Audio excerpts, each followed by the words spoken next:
The rain lashed against Celeste's face like tiny daggers, each drop a punishment she'd earned for daring to run. Her swollen belly cramped violently, sending her stumbling against a gnarled oak tree at the border of lands she'd only heard whispered about in fearful tones. The Crimson Moon Kingdom, where the legendary Alpha King Storm ruled with absolute power.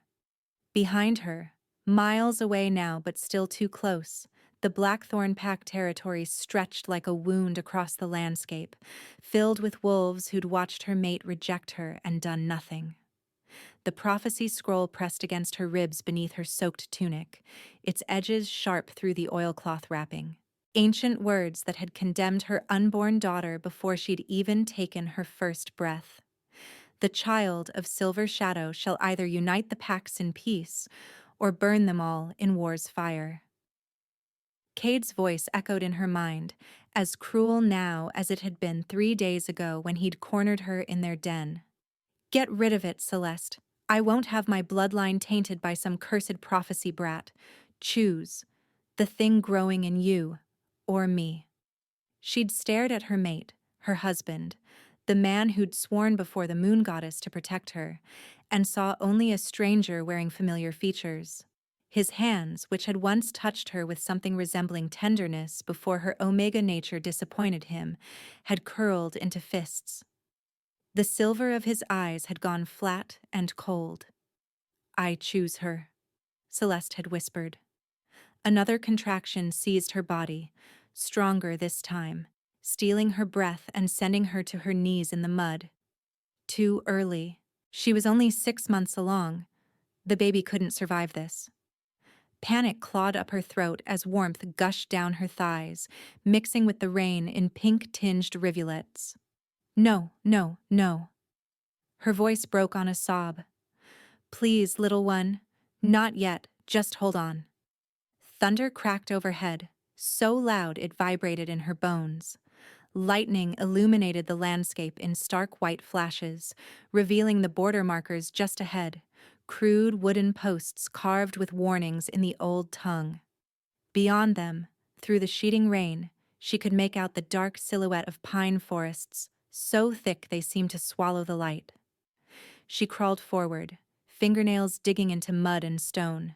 The pain came in waves now, relentless and consuming. Her wolf, always weak, barely a whisper in her mind after years of Cade's verbal and emotional abuse, whimpered in distress. I'm sorry, Celeste thought to her unborn daughter. I tried to get you somewhere safe. I tried. Her vision blurred, whether from rain or tears she couldn't tell. The border post loomed above her, and with the last of her strength, she reached out and wrapped her fingers around its base, pulling herself across the invisible line that separated territories. The moment she crossed, something shifted in the air, a pressure against her skin like the world itself was taking notice. Then another contraction hit, this one so powerful she couldn't contain her scream. It tore from her throat and scattered into the storm, a mother's agony broadcast to uncaring skies. We're going to die here, she realized with strange clarity. Alone and unwanted, just like we've always been. She curled on her side in the mud, one hand pressed to her belly where her daughter fought for life, and closed her eyes against the rain. At least they'd die free. Storm's wolf had been restless all evening, pacing beneath his skin with an agitation he couldn't name. Pack business kept him in the throne room until well past midnight. Disputes to settle, alliances to maintain, the endless performance of being the alpha king his people needed. But when Marcus, his beta, suggested postponing the routine border patrol until morning, Storm found himself shaking his head. I'll go myself, he said, ignoring Marcus's raised eyebrow. Something feels off tonight. The storm that greeted him beyond the palace walls was biblical in its fury, the kind that sent smart wolves running for shelter. Storm shifted into his wolf form, his midnight black fur immediately soaked, and ran toward the northern border with a singular focus he didn't understand. His wolf knew, though. His wolf was pulling him forward with desperate urgency, whining and pushing for more speed. Mate, mate, mate, the beast chanted. Find her, save her, ours. Impossible. Storm was 32 years old, had consulted with every seer and elder in his territory. They'd all said the same thing. The moon goddess had not blessed him with a destined mate, perhaps because the violence required to unite the fractured packs under his rule had made him unworthy of such a gift. He'd made peace with that truth years ago, but his wolf had never lied to him before. He pushed harder, flying through the forest until the border markers came into view. And then he smelled it. Blood and rain and something else. Something that made every instinct in his body roar to life. Honeysuckle and wild sage, underneath the copper tang of distress. His wolf took control completely, forcing the shift back to human form so Storm could use his hands. She was crumpled at the base of the border post, small and broken-looking in the mud. Soaked blonde hair plastered to a face too pale, too still. But her chest rose and fell in shallow breaths, and when lightning flashed, he saw her hand cradling the swell of her pregnant belly. Storm was moving before conscious thought, dropping to his knees beside her and rolling her carefully onto her back. Her eyes fluttered open, the color of amber lit from within, and met his. The world tilted. Mate. His wolf's voice crashed through him like a tidal wave, so powerful Storm's hands trembled where they touched her. The bond snapped into place with enough force to steal his breath. Golden threads weaving between their souls with the moon goddess's own blessing. No, she whispered, her voice barely audible under the rain. Please. Just let me die. Don't send me back to him. Fury ignited in Storm's chest, white-hot and protective. I'm not sending you anywhere except to my healers. Who did this to you? Another contraction seized her body. She arched in his arms, a scream locked behind her teeth. Storm's medical knowledge was limited, but he knew premature labor when he saw it. Hold on, he commanded, gathering her against his chest as he stood. She weighed almost nothing, fragile in a way that made him want to destroy whoever had reduced her to this. I've got you. You're safe now. The baby, she gasped. It's too early, she'll die. No. Storm's voice came out as pure alpha authority, the tone that made entire packs submit. You're both going to live. I don't accept any other outcome. He ran, cradling her against his body to shield her from the worst of the rain. His wolf pushed strength through their limbs, faster than any normal wolf could manage. The palace loomed ahead, blazing with lights. Guards snapped to attention as he burst through the gates. Get every healer to the medical wing now, Storm roared, and find Marcus. Wolves scattered to obey, their shock at seeing their king soaked and wild-eyed carrying a stranger barely registering in his awareness.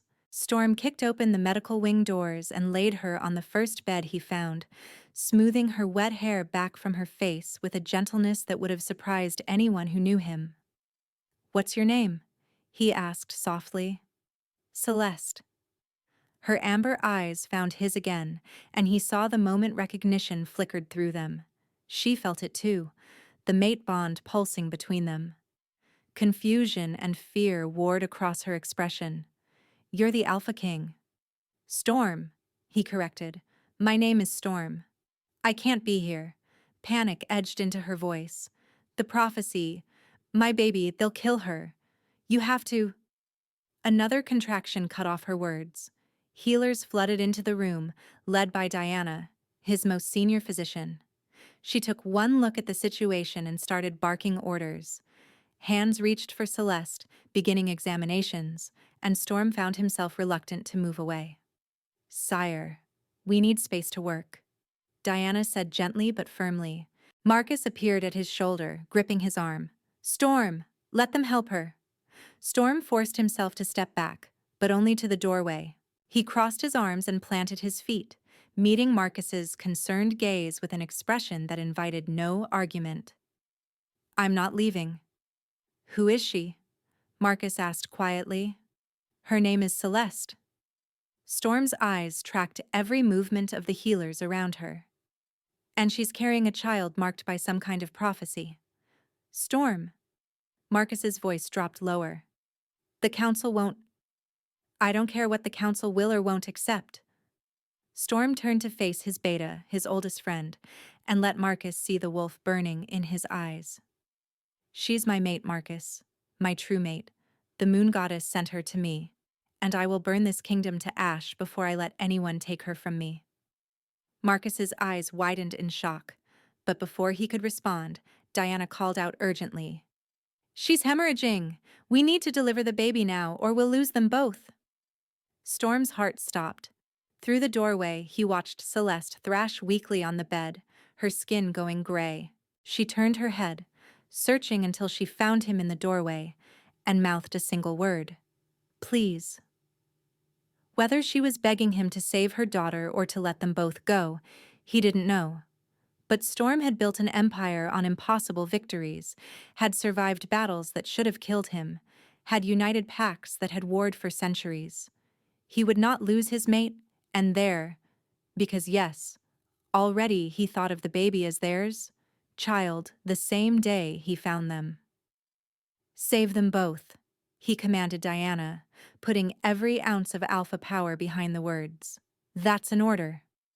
3 hours later, Storm still stood in the hallway outside the medical wing, ignoring every attempt by advisors and council members to pull him away. His clothes had dried stiff with mud and rain, his hair hung loose around his shoulders, and he knew he looked nothing like the composed king his people expected. He didn't care. Inside that room, healers fought to save the woman the moon goddess had chosen for him, and the child she'd risked everything to protect. Storm could feel Celeste through the mate bond now, a fragile thread of silver light connecting their souls. Every surge of her pain echoed through him. Every moment her heartbeat faltered. His own stuttered in sympathy. Sire. A council member Storm vaguely recognized as Elder Thorn approached with obvious reluctance. We've heard rumors about the woman you brought in, about a prophecy. We need to discuss. Later, Storm growled without looking away from the door. But the implications? Storm's head snapped around, and whatever the elder saw in his expression made the man stumble backward. My maid is fighting for her life. Whatever political concerns you have can wait until I know she'll survive the night. Murmurs rippled through the gathered wolves. The word mate spread like wildfire. Storm knew the complications this would create. A mysterious Omega appearing from nowhere, pregnant with another man's child, tied to a prophecy that apparently marked the baby as dangerous. His council would demand answers. His allies would question his judgment. His enemies would see opportunity in the chaos. Let them try. The door opened. Diana emerged, exhaustion lining her face but a small smile touching her lips. Storm was moving before she finished crossing the threshold, gripping her shoulders perhaps too tightly. They're alive, Diana said quickly. Both of them. It was close, but it's a miracle, really. The baby is tiny, barely 3 pounds, but she's breathing and her heartbeat is strong. And Celeste. Diana's expression softened. She held on with a strength I've rarely seen. She kept whispering to her daughter, promising to stay. That kind of will to live can't be taught. Storm's knees nearly buckled with relief. Can I see them? Celeste is sleeping, and the baby is in an incubation ward for now. But yes, you can see them. Though I should warn you, Celeste will need weeks of recovery, and the baby will need constant monitoring. They'll have whatever they need. Storm was already moving past her into the medical wing. Post guards at all entrances. No one gets in without my express permission. He found Celeste in a private room, looking impossibly small in the large bed. Someone had cleaned her face and braided her damp hair. In sleep, the fear and pain that had carved lines around her eyes smoothed away, revealing delicate features and a softness that called to something deep in his chest. Storm pulled a chair to her bedside and settled into it, reaching out to wrap his hand carefully around hers. Her fingers were cold, but her pulse beat steady against his palm. The mate bond hummed between them, stronger now, weaving them together with threads of gold and silver. "I don't know what storms you've weathered," he murmured, "or what prophecy has marked your daughter. But you're under my protection now, both of you, and I've never failed to protect what's mine." Her hand twitched in his and her lips moved slightly, forming words too soft to hear. Storm leaned closer. "Luna," she breathed. "Named her Luna." Storm smiled, something warm and unfamiliar blooming in his chest. "Luna. It's perfect." He sat back, maintaining his grip on her hand, and settled in to wait for her to wake. Outside, he could hear his kingdom beginning to stir with questions and concerns. Challenges would come with the dawn. They always did. But for now, in this quiet moment, Storm allowed himself to simply sit with the miracle the moon goddess had delivered to his border in the midst of a storm. His mate, his family. Worth any crown, any kingdom, any price the world might demand. The morning sun filtered through the high windows of the medical wing, painting golden squares across the stone floor. Celeste woke slowly, her body still heavy with exhaustion, and found Storm asleep in the chair beside her bed. His large frame looked almost comical folded into the small seat, his head tilted at an angle that would certainly leave his neck sore. Dark stubble shadowed his jaw, and his hair had dried in unruly waves around his shoulders. He'd stayed. All night, he'd stayed. The realization sent a flutter through her chest that she immediately tried to suppress. This was the Alpha King, the most powerful wolf in all the territories. He'd saved her life, yes, but that was likely just his nature. Alphas protected those weaker than themselves. It didn't mean anything beyond basic duty. Even as she thought it, the mate bond hummed between them, silver threads she could almost see in the early light, connecting her heart to his. Her wolf, still weak but more present than she'd felt in years, stirred with contentment at his proximity. "Ours," her wolf murmured. "Safe." Storm's eyes opened, instantly alert despite his uncomfortable sleeping position. Those silver eyes, so different from Cade's cold cruelty, warm instead with something that made her breath catch, found hers immediately. "You're awake." His voice was rough with sleep. "How do you feel?" "Sore." She shifted slightly and winced. "But alive." "Luna?" "Perfect. Tiny, but perfect." Storm's expression softened in a way that transformed his severe features. "Diana says she's a fighter, like her mother." Celeste's throat tightened. "Can I see her?" Within the hour, Diana had wheeled in a specialized incubator. Celeste stared at the impossibly small infant inside, her daughter swaddled in soft blankets, a tiny knit cap covering her head. Luna's miniature chest rose and fell with determined breaths, her little fists curled tight. "She's beautiful," Storm said softly from beside the bed. "She's too small." Fear crept into Celeste's voice. "What if—" "She'll grow stronger every day." Storm's hand found hers on the bedding, his fingers warm and solid around hers. "You both will." Over the following weeks, as autumn deepened outside the palace walls, Celeste discovered that Storm meant what he said. He visited every single day, sometimes multiple times, despite what must have been crushing royal responsibilities.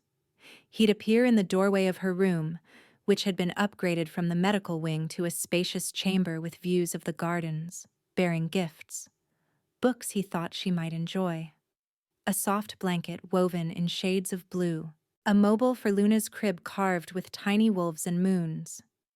"You don't have to do this," Celeste protested one afternoon as Storm presented her with a box of honey cakes from the palace kitchens. "I'm sure you have more important things." "There is nothing more important than making sure you and Luna have everything you need." Storm's tone left no room for argument. He settled into the chair that had become his usual spot, close enough that she could catch his scent. Pine and rain and something uniquely him.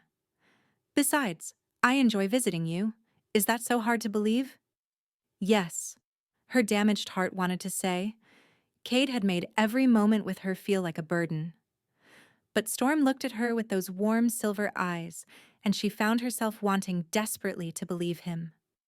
Luna thrived under constant medical attention, gaining weight and growing stronger. Celeste recovered more slowly, the trauma her body had endured taking time to heal. But the worst wounds were the ones no healer could see, the ones Cade had carved into her soul with years of criticism and cruelty. "You're worthless without me," he'd told her repeatedly. "A weak omega with a wolf so pathetic it barely exists. You should be grateful I chose you at all." She'd believed him. Part of her still did. Which made Storm's attention both thrilling and terrifying. He was the Alpha King, powerful, respected, desired by every unmated wolf in the kingdom. What could he possibly want with a broken Omega and her cursed child? Yet he kept coming back. One evening, Celeste was singing to Luna, an old lullaby her own mother had sung before she'd died, when Storm appeared in the doorway. She didn't notice him at first, too lost in the gentle melody and the weight of her daughter in her arms. Luna's eyes, already lightening to amber like her own, watched her face with that intense infant focus. When the song ended, Storm spoke softly. "That was beautiful." Celeste jumped slightly, heat flooding her cheeks. "I didn't hear you come in."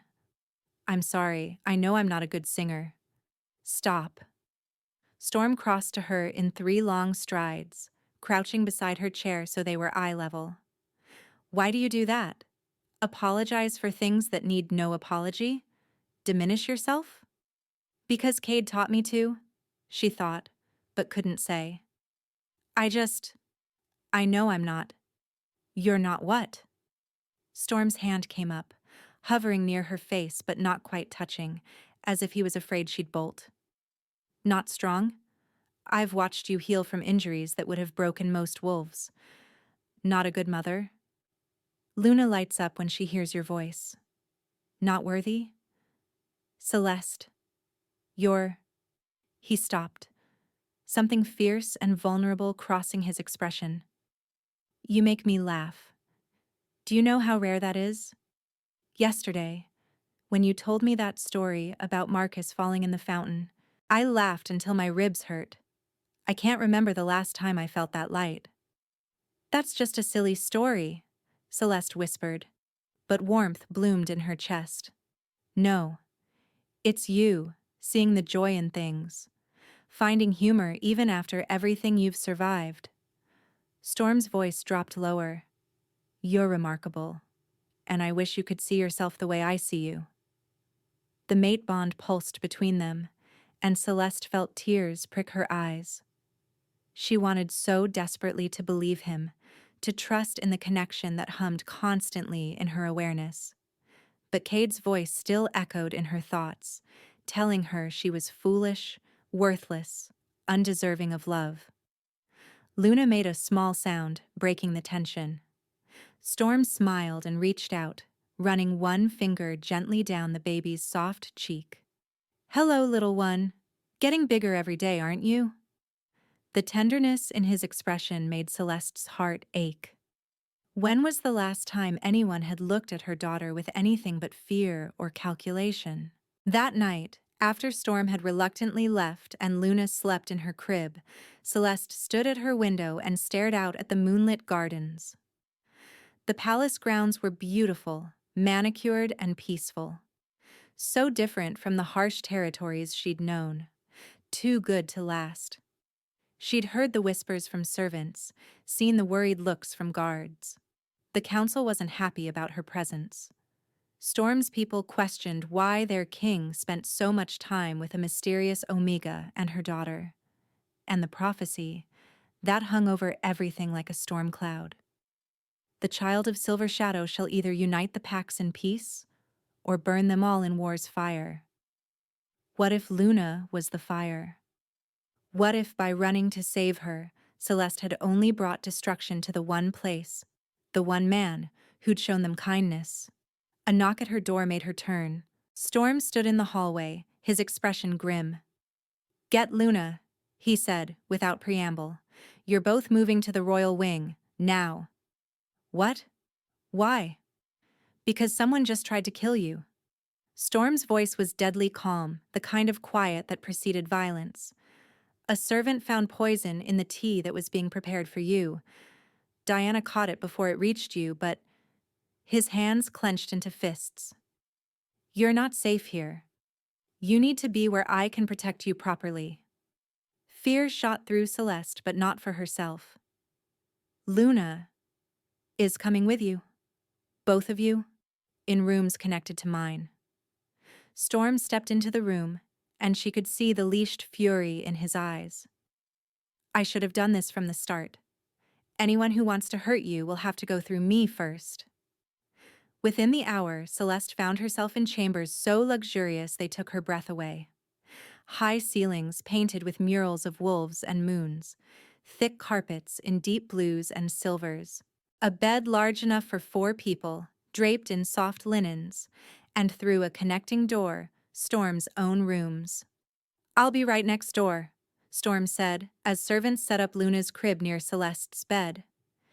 "If you need anything at all, just call for me." "Storm."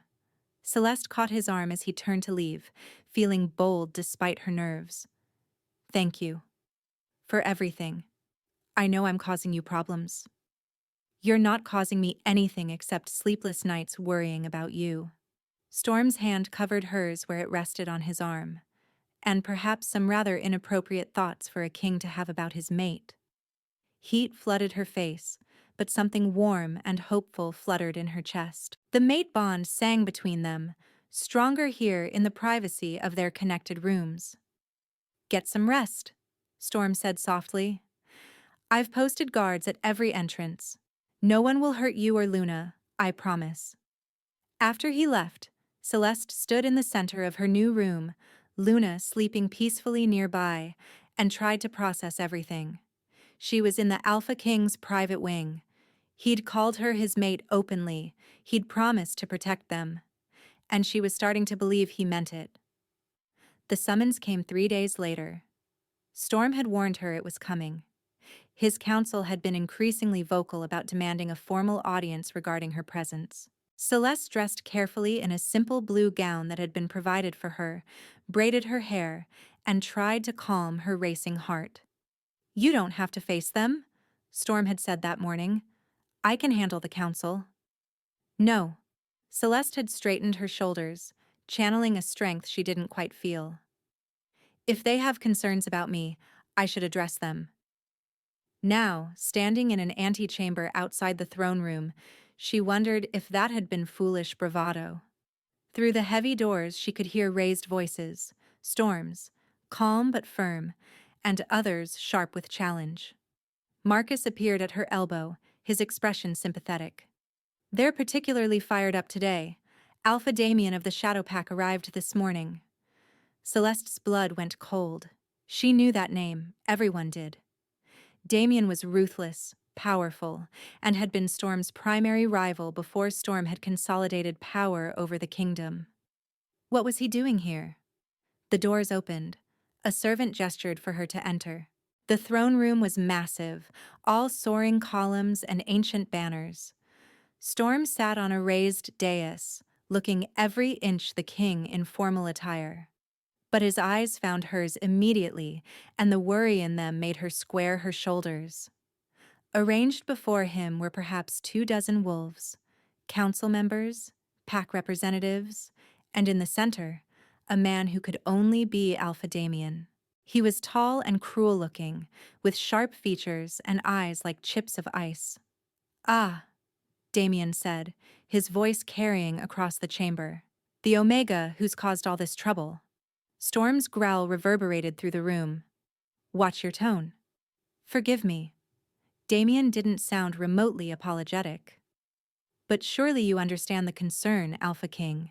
This woman appears carrying a child marked by prophecy, a prophecy that speaks of either unity or destruction, given her unknown origins and suspicious timing. There's nothing suspicious about a pregnant Omega fleeing abuse, Storm cut in coldly. Abuse. Damien's smile didn't reach his eyes. Or perhaps she's a plant, sent by our enemies to destabilize your rule. After all, she arrived just as tensions with the Eastern Pax reached a critical point. And now you're… what? Playing house with her? While the kingdom watches and wonders if their king has lost his mind? Celeste wanted to sink through the floor. Every eye in the room was on her, measuring, judging. She forced herself to stand straight. The prophecy is clear, an elder council member spoke up. The child could burn us all. We have a responsibility to protect the kingdom. Luna is an infant, Storm said, his voice dangerously quiet. She's no threat to anyone. Not now, perhaps. Damien stepped forward. But what about in 5 years? 10? The prophecy doesn't give us a timeline, Storm. It just says fire and war. Are you willing to gamble your entire kingdom on hope? I'm willing to protect an innocent child from those who would harm her based on fear. Storm rose from his throne, and the power that radiated from him made several wolves step back. Celeste and Luna are under my personal protection. They stay here, in my palace, safe from anyone who would threaten them. Even if that protection costs you your allies? Another voice spoke up, a representative from one of the northern packs. We've already received word from 3 packs who are concerned about your priorities. They're threatening to withdraw their support if you don't address this situation. Celeste's heart sank. This was worse than she'd imagined. Let me be clear. Storm descended from the dais, moving to stand between Celeste and the assembled wolves. Celeste is my true mate, blessed by the moon goddess herself. Luna is under my protection as if she were my own daughter. Anyone who has a problem with that can take it up with me personally. Shocked murmurs rippled through the chamber. Damien's expression went flat and cold. Your mate. He said it like a curse. You'd risk everything. Your crown, your kingdom, the peace we've built, for an Omega and a cursed child? I'd risk everything to protect what's mine. Storm's voice carried absolute conviction. And if that's a problem for you, Damien, there's the door. For a long moment, the 2 alphas stared at each other, tension crackling in the air. Then Damien smiled, slow and dangerous.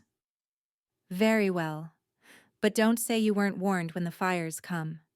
He turned toward the exit, pausing to glance back at Celeste. Enjoy your borrowed happiness, Omega. It won't last. After he left, the council erupted in arguments. Storm raised a hand for silence. This audience is over. My decision stands.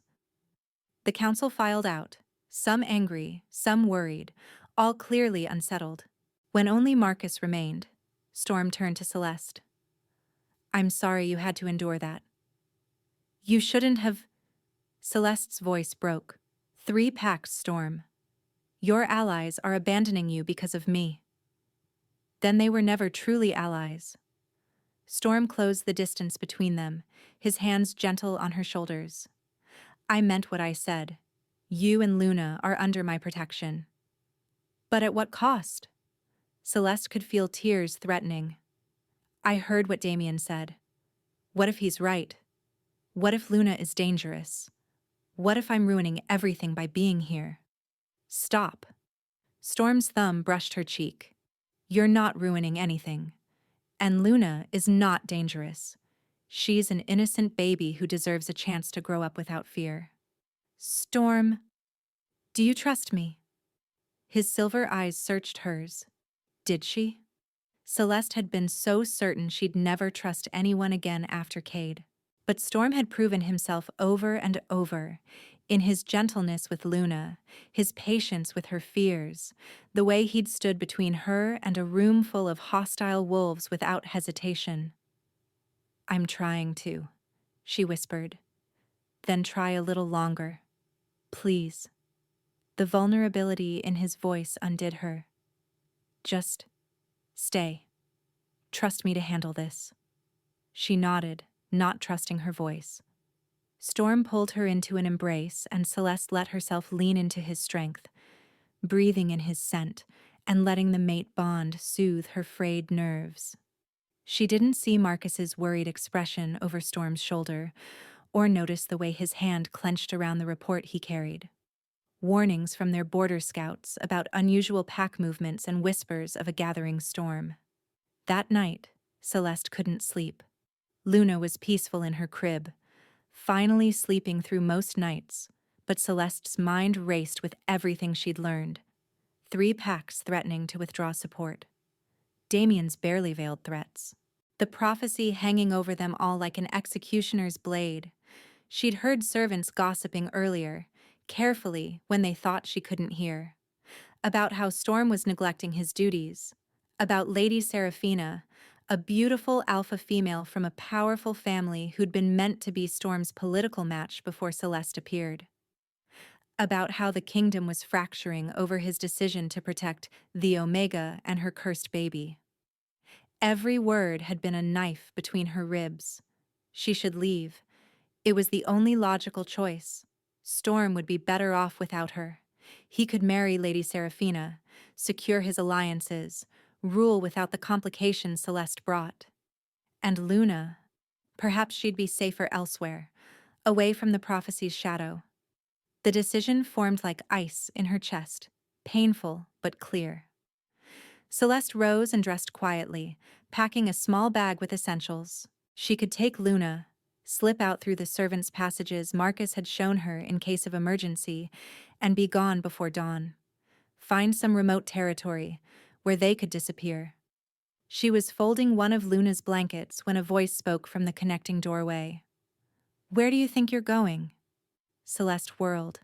Storm stood in the doorway, barefoot and wearing only loose sleeping pants, his hair tousled from bed. But his eyes were fully alert, and the hurt in them made her chest ache.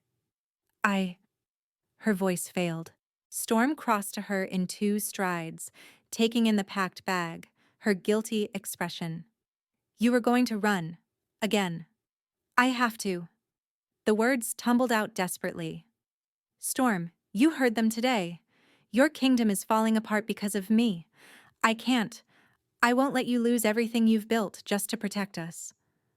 "So your solution is to disappear in the night? Take Luna and go where exactly?" Storm's voice was rough with barely restrained emotion.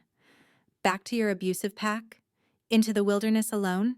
To Damien, who clearly has plans for that prophecy?" "Anywhere that isn't here, destroying your life," Celeste shouted, then immediately clapped a hand over her mouth, glancing at Luna's crib.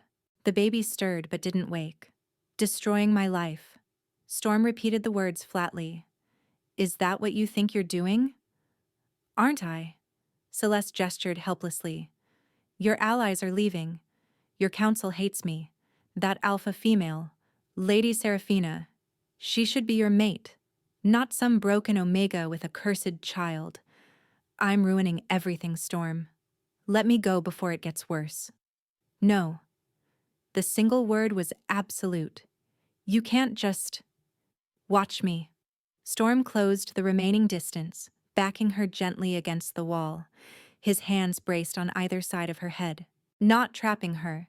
She could duck away if she wanted, but surrounding her with his presence. "I'm going to say this once, Celeste, and I need you to hear me. You are my mate. Mine. Chosen by the moon goddess herself. There is no Lady Seraphina, no political match, no alliance that matters more than you and Luna. But the kingdom will adapt. The packs that matter will stay. And the ones who leave?" His eyes flashed silver. "They were always going to be a problem eventually. Better to know now where the real loyalties lie." "You're being irrational. I'm being honest." His voice softened, one hand leaving the wall to cup her face. "Do you want to know what's destroying me? It's not the council's complaints or Damien's threats. It's watching you believe you're worthless. It's seeing you convinced that you're not worth fighting for. That's what kills me, Celeste. Because you are worth every battle, every complication, every political nightmare that comes our way. Tears spilled down her cheeks. You don't understand. I'm broken, Storm. Cade made sure of that. I'm weak and damaged and strong, Storm interrupted. Strong enough to leave an abusive mate. Strong enough to risk everything to protect your daughter. Strong enough to survive premature labor in a thunderstorm and come back fighting. His thumb brushed away her tears. You're the strongest person I know, and I'm tired of you believing his lies. Storm. He kissed her. Not gently, not carefully, but with desperate intensity that stole her breath and made her knees weak. His mouth claimed hers like he was trying to pour every ounce of conviction into the connection, and the mate bond exploded between them. Silver and gold threads blazing so bright she could see them behind her closed eyelids. Celeste melted into him, her hands fisting in his hair, kissing him back with equal desperation. This was falling, drowning, flying all at once. This was everything Cade had never made her feel. Wanted, cherished, worthy. When they finally broke apart, both breathing hard, Storm pressed his forehead to hers. Stay, he whispered. Please. Trust me to fight for us. Trust that you deserve to be fought for. I'm scared, she admitted. So am I. His honesty surprised her. Terrified, actually. I've faced enemy armies without breaking a sweat, but the thought of losing you makes my blood run cold. Stay, Celeste. Be brave with me. She looked up at him, this powerful king who was asking, not commanding, who looked at her like she was precious beyond measure, and felt something shift in her chest. The walls Cade had built brick by brick with his cruelty began to crack. Okay, she whispered. I'll stay. Storm kissed her again, softer this time, reverent. Then he glanced at the bag she'd packed and managed a weak smile. Can I burn that? Symbolic gesture? A laugh bubbled up through her tears. You're ridiculous. You make me ridiculous. He pulled her toward the balcony into the cool night air. The moon hung full and heavy overhead, bathing the kingdom in silver light. Look, all of this, every territory, every pack, every stone of this palace, it means nothing compared to you. If I have to choose between my crown and my mate, there's no choice. You win. Every time. Don't say things like that. Celeste's voice shook. You don't mean it. I've never meant anything more in my life. Storm turned her to face him, his hands warm on her waist. The moon goddess gave me a kingdom, yes. But she gave me you, too. And you're the greater gift. The mate bond pulsed between them, so strong now it was almost painful. Celeste could feel Storm's emotions through it. His fierce protectiveness, his desire, his absolute certainty. It was overwhelming and terrifying and wonderful. I don't know how to do this, she admitted. I don't know how to be someone's mate, someone's chosen. Neither do I. Storm's smile was crooked. We'll figure it out together. Make 1,000 mistakes and fix them as we go. But we do it together. Deal? Celeste rose on her toes and kissed him, pouring everything she couldn't say into the gesture. Storm made a low sound in his chest, his arms tightening around her, and for the first time since fleeing Blackthorn territory, Celeste let herself hope. Maybe she could have this. Maybe she was worth fighting for.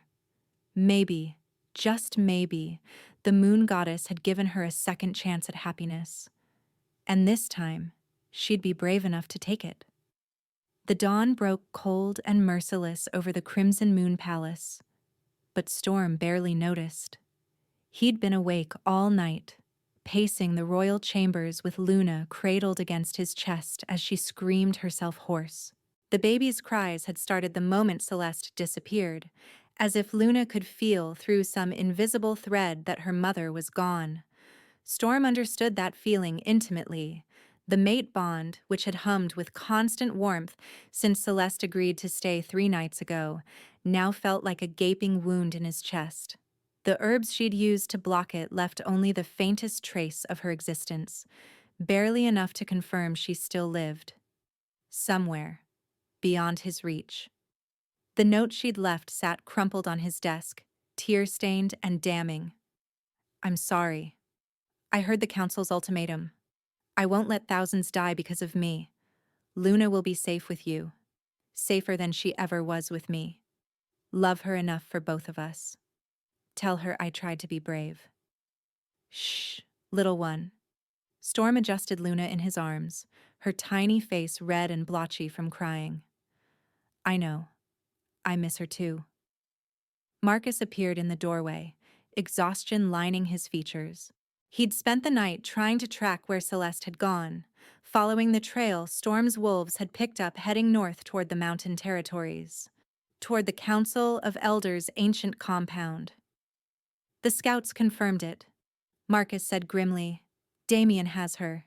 They crossed into Elder territory 2 hours before dawn." Storm's vision went red at the edges. His wolf surged against his control, howling for release, demanding they tear apart anyone who stood between them and their mate. Only the fragile weight of Luna in his arms kept him from shifting right there. "Call the council," Storm said, his voice deadly calm. "All of them. Throne room, now." Within the hour, Storm stood before his assembled court with Luna still clutched against his chest. The baby had finally exhausted herself into fitful sleep, her little fist curled in his shirt. Every wolf in the room stared at their king, disheveled, unshaven, holding an infant while radiating enough rage to make the air taste like copper. Elder Thorn stepped forward, his expression carefully neutral. "Your Majesty, we understand this is difficult, but the Omega made her choice. She saw reason. She saw a threat to innocent lives and sacrificed herself." Storm's interruption cut like a blade. "Because you gave her an impossible choice. Because you let Damien and Seraphina manipulate this entire situation to force my hand." Lady Seraphina had the grace to look uncomfortable from her position near the windows. "The prophecy is being used as an excuse for a power grab, and we all know it." Storm descended from the dais slowly, predatory. "Damien doesn't care about protecting anyone from prophecy. He wants control of Luna, of whatever power she represents. And you helped him?" "We did what was necessary for the kingdom," another elder protested. Storm laughed, the sound bitter and cold. "The kingdom? Tell me, what kind of kingdom demands I choose between my crown and my mate? What kind of kingdom punishes an infant for existing?" He looked around the room, meeting the eyes of every wolf present. "What kind of king would I be if I made that choice?" "A pragmatic one," Thorn said carefully.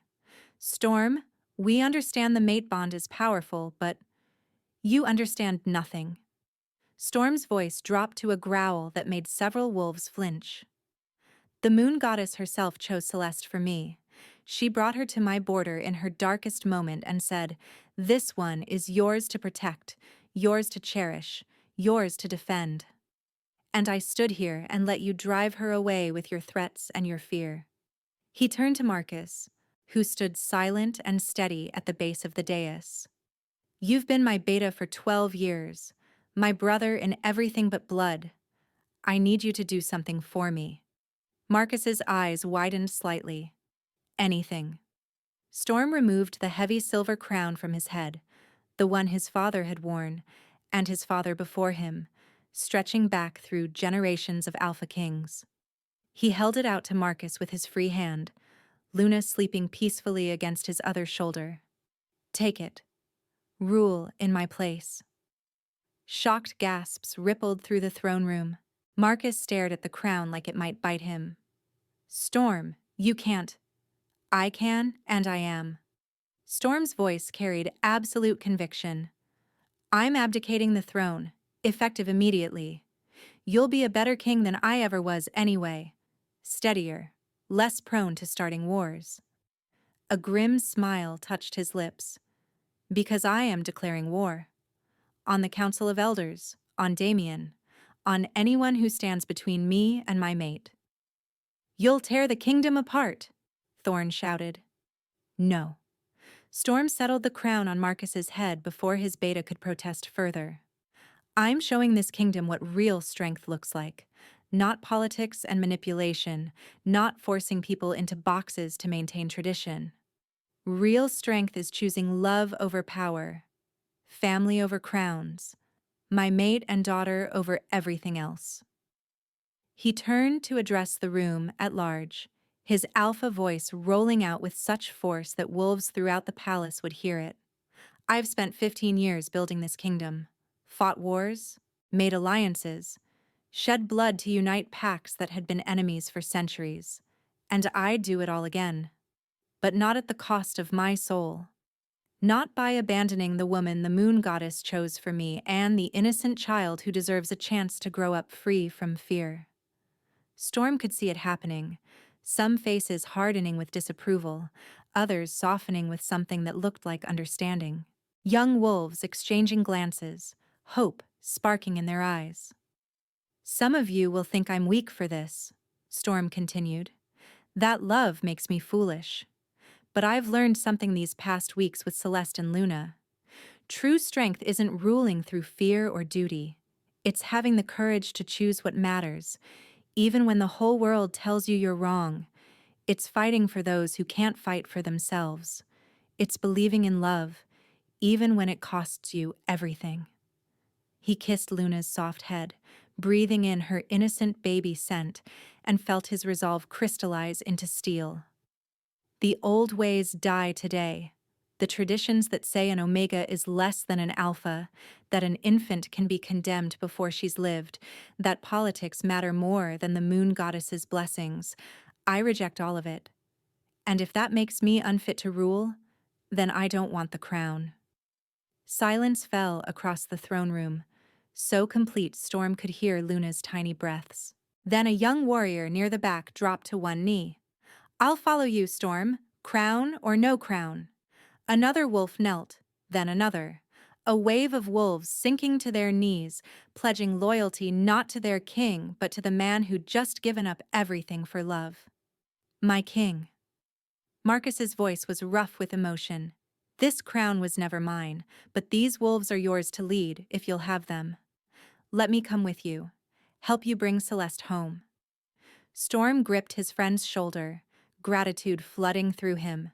He looked at the assembled warriors, young and old, male and female from every pack in his kingdom. Wolves who'd chosen love over tradition, hope over fear. Anyone who wants to come with me to storm the Elders' compound, meet at the north gates within the hour. Bring weapons and fury. We're bringing our Luna Queen home. The throne room erupted in motion. Warriors scattered to prepare. Storm handed Luna carefully to a trusted nursemaid, with strict instructions for her care. Each moment of separation from the baby like tearing off his own skin. But he couldn't bring an infant into battle. I'll protect her with my life, the woman promised, tears in her eyes. Bring her mother home, Your Majesty. The compound was 3 hours' hard run through mountain passes, built into the ancient rocks like a fortress. Storm pushed his wolves faster, the mate bond pulling him forward with increasing urgency. Something was wrong, he could feel it through the weakened connection. Celeste was afraid, in pain. They were hurting her. His wolf took over completely, pouring supernatural speed through his limbs until the landscape blurred. Behind him, 50 loyal wolves struggled to keep pace, their unified howls echoing off the mountains. A declaration of war, a promise of vengeance. The ritual chamber smelled of old blood and older magic. Celeste hung suspended in silver chains that burned her skin, her arms stretched above her head, her bare feet barely touching the stone floor. The Council of Elders surrounded her in a circle, chanting in the old tongue, their voices grating against her ears. She'd been here for hours, or days. Time had lost meaning somewhere between the third and fourth attempt to extract the prophecy's power through increasingly painful magical means. They'd explained it so reasonably. If they could drain the prophetic energy from her connection to Luna, the baby would be safe from her destiny. Just a small sacrifice. Celeste had screamed herself hoarse, telling them it didn't work that way. That Luna was her daughter, not some magical battery to be drained. That the prophecy wasn't a curse but a blessing they were too afraid to understand. They hadn't listened. Damien stood outside the circle, watching with cold satisfaction. It's almost poetic, isn't it? The weak Omega, thinking she could change the world by playing house with a king? Did you really believe Storm would choose you over his crown? Over his duty? He already did, Celeste gasped through cracked lips. The herbs blocking the mate bond were wearing off, and she could feel Storm through it now. His rage, his determination, his absolute conviction. He was coming for her. She just had to hold on. A temporary madness. Damien stepped closer, examining her like a scientist observing an insect. The mate bond is powerful, yes, but not stronger than responsibility. By now, Marcus rules in Storm's place, and your daughter is likely already surrendered to proper authorities. You sacrificed yourself for nothing. The words were meant to break her, and a few weeks ago, they might have. The Celeste who'd fled Blackthorn territory had believed herself worthless, broken beyond repair. But she'd spent weeks watching Storm look at her like she hung the moon, holding Luna and feeling fierce protective love that made her want to fight the entire world. Learning that maybe, just maybe, she deserved to be fought for. "You're wrong," she said, her voice stronger than it had any right to be. "Storm doesn't give up on what he loves. And Luna." She met Damien's eyes, letting him see her certainty. "Luna is going to change everything. Not through destruction, but through hope. That's what terrifies you, isn't it? Not the prophecy itself, but what it represents. Evolution, change, a world where power isn't everything." Damien's expression went cold. "Then we'll have to ensure she never gets that chance." He nodded to the elders. "Increase the intensity. Break through whatever's blocking the connection." The chanting grew louder. Power pressed against Celeste's skin, seeking entrance, trying to rip through her very soul to reach the invisible thread connecting her to her daughter. It felt like being torn apart from the inside. And somewhere deep within, where her wolf had been silent for so long, something stirred. No. The voice was her own, but stronger, clearer. Her wolf, awakening after years of being suppressed by abuse and trauma and soul-deep exhaustion. Celeste had thought herself too weak to ever fully manifest her wolf form, too damaged by Cade's cruelty. But the assault on her connection to Luna, the threat to her daughter, ignited something primal and powerful. "No one touches our daughter." Silver light exploded from Celeste's skin, so bright the elders staggered backward with cries of pain. The chains binding her shattered into fragments, and power flooded her veins like liquid starlight. Ancient power. Old magic that tasted of moonlit nights and sacred groves, and the very first wolves who'd walked these lands.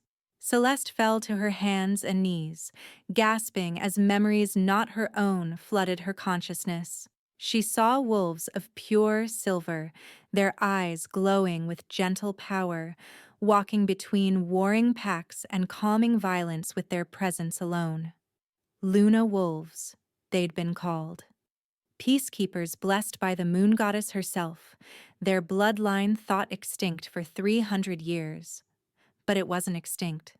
It flowed through Celeste's veins, through Luna's. The prophecy clicked into place with sudden perfect clarity. The child of Silver Shadow shall either unite the packs in peace or burn them all in war's fire. Not a warning of destruction, but a choice. Luna carried the power to unite through peace, through the ancient magic of the Luna Wolves reborn. But only if she was raised with love, taught compassion, given the chance to become what she was meant to be. Damien had tried to corrupt that power, to control it through fear and manipulation. He would have twisted Luna into a weapon instead of a beacon. Impossible, one of the elders breathed, staring at Celeste with wide eyes. The Luna bloodline is gone. Clearly not. Celeste rose to her feet, silver light dancing across her skin, power singing through her bones. She felt strong, whole, like puzzle pieces she'd never known were missing had suddenly snapped into place. You tried to drain prophecy magic that doesn't exist. Luna isn't cursed. She's blessed. Just like I am. Just like every wolf should be, regardless of whether they're Omega or Alpha. Seize her! Damien roared. Guards rushed forward. Celeste moved on pure instinct, her wolf finally fully present and merged with her human consciousness. She didn't even know what she was doing. Just let the ancient power guide her movements. Silver light whipped from her hands, creating barriers that sent guards flying. She ran for the chamber exit, more guards pouring in to stop her. She fought like she'd been fighting her whole life, instead of like an Omega who'd been taught she was too weak to defend herself. Every blow she landed felt like reclaiming a piece of her soul that Cade had stolen. Every guard that fell before her newfound power was proof that she'd never been weak, just suppressed, diminished, taught to believe lies about her own worth. Damien shifted into his wolf form, massive and dark, teeth bared as he lunged for her. Celeste met him halfway, silver light coalescing into claws of pure energy. They collided in a tangle of power and violence, rolling across the stone floor. You want to know the real reason I orchestrated all this? Damien's voice echoed in her mind through whatever dark magic he wielded. The prophecy says Luna will unite all packs, unite them under one ruler. I was meant to be that ruler, not Storm. But he took everything from me. My territory, my status, my rightful place. So I'll take his mate, his precious daughter, and when she's old enough, I'll control her power. Through fear, if necessary. Through pain, if that's what it takes. You'll never touch her. Celeste's voice came out layered with power, ancient and terrible and protective. She drove her silver claws toward Damien's throat. He twisted away, but not fast enough. Silver light raked across his shoulder, and he howled in pain. The wound burned with supernatural fire, smoking at the edges. The Luna Wolves were peacekeepers, Celeste said, advancing on him as he scrambled backward. But they weren't harmless. They protected the innocent with everything they had. You threaten my daughter? You try to corrupt the future she represents? Then I'll show you exactly how fierce peace can be when defending what matters. She raised her hand for the killing blow, and felt it. The mate bond, blazing like the sun, so close now she could almost touch it. Storm was here. The compound's outer wall exploded inward with a crash that shook the entire mountain. Through the dust and debris, a massive black wolf appeared, his eyes burning gold with alpha authority and mate bond fury. Behind him, dozens of wolves poured through the breach, Storm's loyalists ready for war. Storm shifted mid-run, his human form manifesting as he charged straight for Celeste. Their eyes locked across the chaos of the ritual chamber, and the mate bond snapped fully into place. No more herbs blocking it, no more barriers, just pure connection blazing between them in visible waves of silver and gold. Celeste ran to meet him. They crashed together in the center of the chamber, Storm's arms wrapping around her with desperate strength, his face buried in her hair. "I've got you," he gasped. "You're safe. I've got you." Luna, safe, protected. Marcus has her. Storm pulled back just enough to cup her face, his eyes scanning her for injuries. I abdicated, declared war on the elders, brought everyone loyal enough to choose love over tradition. Whatever happens next, we face it together. The silver and gold light swirling around them intensified, visible to every wolf in the chamber. It pulsed like a heartbeat, beautiful and powerful, and where it touched the stone walls, ancient carvings began to glow. Wolf symbols Celeste didn't recognize, words in a language older than the old tongue. The prophecy, one of the elders breathed, falling to their knees. We read it wrong. We all read it wrong. The light resolved into images, projected by the mate bond itself, visions that every wolf present could see. Luna, grown to adulthood, standing between warring packs with silver light radiating from her hands. But she wasn't alone. Storm stood at her side, representing strength and justice. And Celeste stood at her other side, representing compassion and healing. Together they formed a balance, power tempered by mercy, strength guided by love. The child of Silver Shadow shall unite the packs, Celeste whispered, understanding flooding through her. Not through force or fear, but through showing them a better way. Through proving that an alpha and an omega, power and compassion, tradition and evolution, that all of it can exist together. That we're stronger, united than divided. Luna isn't the prophecy, Storm said, his voice filled with wonder as he stared at the images. We are, our family, what we represent, choosing love, protecting the innocent, believing everyone deserves dignity regardless of rank. That's what changes the world. The light faded slowly, leaving behind a chamber full of stunned wolves. Damien, bloodied and beaten, crawled toward the exit. Marcus appeared with a squad of warriors and pinned him down with casual efficiency. I believe you have some explaining to do, Marcus said mildly. Lady Seraphina stepped forward from where she'd been standing with the elders, her beautiful face streaked with tears. She approached Storm and Celeste, then dropped to her knees in supplication. I was wrong, she said, her voice breaking. I was jealous and petty, and I let Damien manipulate me into supporting his schemes because I wanted what you two have, that kind of love. She looked up at Celeste. I'm sorry. For everything. You're exactly the Luna Queen this kingdom needs, and I should have seen that from the beginning. Celeste stared at her, then slowly reached down to help her to her feet. We've all made mistakes. What matters is what we choose going forward. The honorable elders, the ones who hadn't participated in the ritual, came forward next, pledging their support. The corrupt ones were stripped of their positions and taken into custody. Slowly, order emerged from chaos. Storm never let go of Celeste through any of it, keeping her tucked against his side like he was afraid she'd disappear. She could feel his emotions through their bond: relief, love, residual terror at how close he'd come to losing her. I left Luna, Celeste whispered against his chest. I thought I was protecting everyone, but I abandoned my daughter. You made an impossible choice with grace and courage. Storm tilted her chin up, forcing her to meet his eyes. But don't ever do it again. We face impossible choices together from now on. Promise me. I promise. Celeste rose on her toes to kiss him, pouring everything she felt through the bond: gratitude, love, wonder at the power she'd discovered, relief at being in his arms again. When they finally broke apart, Marcus cleared his throat pointedly. So, about that abdication. The kingdom's sort of demanding you take the crown back. There's been a rather energetic uprising of common wolves supporting your choice to rescue Celeste. They're calling it the Love Revolution, which I think is sickeningly sweet. But who am I to judge? He held out the silver crown with a grin.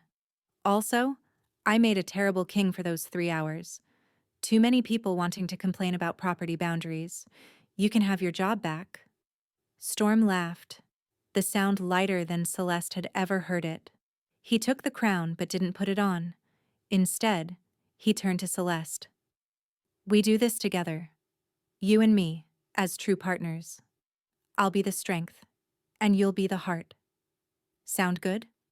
Celeste looked at the crown, then at Storm's hopeful expression, then at the assembled wolves watching with anticipation. The scared Omega who'd fled in a thunderstorm felt like a different person. She was still Celeste, still healing from old wounds, but stronger now, whole in ways she'd never imagined possible. Together, she agreed. Storm placed the crown back on his own head, then took Celeste's hand and raised it high. "Your Alpha King," he announced to the gathered wolves, "and your future Luna Queen. Let anyone who has a problem with that speak now." No one spoke. Instead, as one, every wolf in the chamber dropped to their knees in respect and acceptance. 3 months later, the palace grounds blazed with celebration. Banners in silver and gold flew from every tower, and wolves from every pack in the kingdom gathered to witness history. Celeste stood in her private chambers, staring at her reflection in disbelief. The gown was silver silk that flowed like water, embroidered with golden wolves that seemed to dance in the light. Her hair had been dressed with flowers and ribbons, and around her neck hung a pendant Storm had commissioned, a silver wolf and gold wolf intertwined, representing their bond. And on the cushion before her, held by a beaming Marcus, sat her crown, forged from silver and gold melted together, neither metal dominating, both working in harmony. The symbol of everything they'd fought for. "You look beautiful," Storm said from the doorway. He wore formal regalia that made him look every inch the powerful king he was, but his eyes held only softness as he looked at her. "I'm terrified," Celeste admitted. "Good." Storm crossed to her, taking her hands. "That means you understand the weight of what we're doing, but you're not facing it alone. Never alone again." A soft coo drew their attention. Luna sat in her cradle nearby, now 5 months old and thriving. She'd grown into a beautiful baby with amber eyes and the hint of silver in her dark hair. When she saw her parents looking, she grinned and waved her chubby fists. "Mama," Luna babbled. The word was barely formed, but unmistakable. Celeste's eyes filled with tears. "Did she just—" "She's been practicing all week," Storm said with obvious pride. He scooped Luna into his arms. "She wanted to surprise you." "Papa," Luna added, grabbing Storm's nose with both hands. The ceremony was held in the main courtyard, where thousands of wolves could witness it. Storm's re-coronation came first, a reaffirmation of his rule but with new promises, to lead with both strength and compassion, to value all wolves regardless of rank, to protect love as fiercely as he protected territory. Then came Celeste's turn. She walked forward with Luna in her arms, her daughter the reason for everything that had changed. The crowd fell silent as Marcus presented the crown. "Do you swear to serve this kingdom with wisdom and grace?" Marcus intoned formally. "To be the heart that guides our strength, the compassion that tempers our power?" "I do," Celeste said, her voice carrying clearly. "Do you swear to protect all wolves, from the highest alpha to the lowest omega, and to teach that every wolf has value?" "I do." "Then, by the power vested in me, and witnessed by the moon goddess herself, I crown you Luna Queen of the Crimson Moon Kingdom." The crown settled on her head, cool and surprisingly light. Celeste stood before her people now, and felt the weight of their hopes settle on her shoulders alongside the crown. Storm stepped forward, taking Luna from her so Celeste could use both hands. She unrolled the speech she'd prepared, but when she looked out at the sea of faces, young and old, hopeful and uncertain, the formal words fled. "I was taught that being an Omega made me weak," she said instead. "That my worth was tied to whoever chose to claim me. That a pregnant woman fleeing abuse deserved nothing but contempt. I believed those lies until a king found me dying in a storm and showed me a different truth." She glanced at Storm, who smiled encouragement. Luna reached for her, and Celeste took her daughter back, holding her close. "This kingdom is changing," Celeste continued, "not because of prophecy or destiny, but because we're choosing to change it. We're choosing to say that love matters more than tradition, that protecting the innocent matters more than maintaining power, that an Omega can stand beside an Alpha as an equal partner, and that makes us both stronger. She raised Luna slightly. This is my daughter. The prophecy said she would either unite us or destroy us, but that choice was never about her. It was about us, about whether we'd meet the future with fear or with hope, whether we'd cling to the old ways or embrace evolution. A young wolf near the front called out, "What happens now?" Celeste smiled. "Now we build something better. A kingdom where every wolf has value, where Omegas aren't dismissed as weak and Alphas aren't forced to be heartless, where children like Luna grow up free to become whatever they're meant to be, without prophecies or prejudice defining them before they even speak their first words." She looked at Storm again, and the mate bond blazed between them, visible to everyone as silver and gold light. My mate taught me that real strength is choosing love even when it costs you everything, that crowns and kingdoms mean nothing if you lose your soul to keep them. So that's what we'll teach this kingdom, not through force, but through example, through proving every single day that love and strength can exist together, that we're better united than divided. That change, while terrifying, is also how we grow. The crowd erupted in cheers. Not polite, formal applause, but genuine joy and hope. Celeste felt tears streak down her face as she watched wolves embrace, old barriers crumbling under the weight of new possibilities. Later, after the formal ceremony ended and celebrations spilled into the streets, Storm and Celeste retreated to their private chambers. Luna had been fed and changed, and now slept peacefully in her crib, watched over by guards who would die before letting harm come to her. Storm pulled Celeste onto the balcony into the cool night air. The sounds of celebration drifted up from below. Music and laughter and hope made audible. "Thank you," Celeste said softly. "For what?" "For finding me in that storm. For fighting for me when I couldn't fight for myself. For showing me I was worth fighting for." She leaned into his warmth. "For choosing us over your crown. I'd do it again in a heartbeat." Storm's arms tightened around her. 1,000 times over. The crown matters, but you're everything. Celeste turned in his embrace, rising on her toes to kiss him deeply. The mate bond sang between them, and through it she felt his love, his certainty, his absolute commitment to their family and their future. When they broke apart, she smiled against his lips. "I have news." "Oh? I'm pregnant." The words came out in a rush. "Just confirmed this morning. I wanted to tell you before the ceremony, but—" Storm's kiss cut off her words. When he finally pulled back, his eyes shone with unshed tears. "Another baby. We're having another baby." "Are you happy?" Celeste asked, suddenly uncertain. "Happy?" Storm laughed, spinning her in a circle before setting her carefully down. "Celeste, I'm beyond happy. There aren't words. Our family is growing. We're building this new world and we get to raise our children in it. Together." A sound from inside made them turn. Luna had woken and was calling for them in her baby way. Storm and Celeste moved as one, going to their daughter. Storm lifted her from the crib, and Luna immediately reached for Celeste with a delighted giggle. "Papa?" Luna said clearly, patting Storm's face.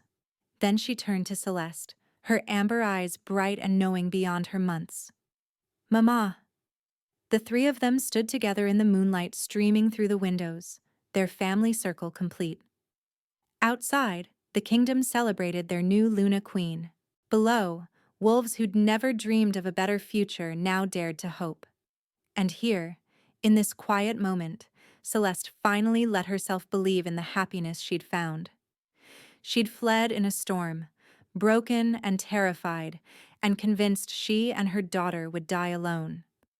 But the moon goddess had led her to Storm, who'd taught her that strength and love weren't opposites but partners, that choosing your heart over your crown wasn't weakness, but the bravest choice anyone could make. Storm pulled both his girls close, pressing a kiss to Celeste's temple and then to Luna's soft hair. "My family," he murmured, "worth every crown, every kingdom, every battle, worth everything." And as Luna giggled and the sounds of celebration drifted up from their kingdom below, Celeste finally understood what it felt like to be truly, completely home.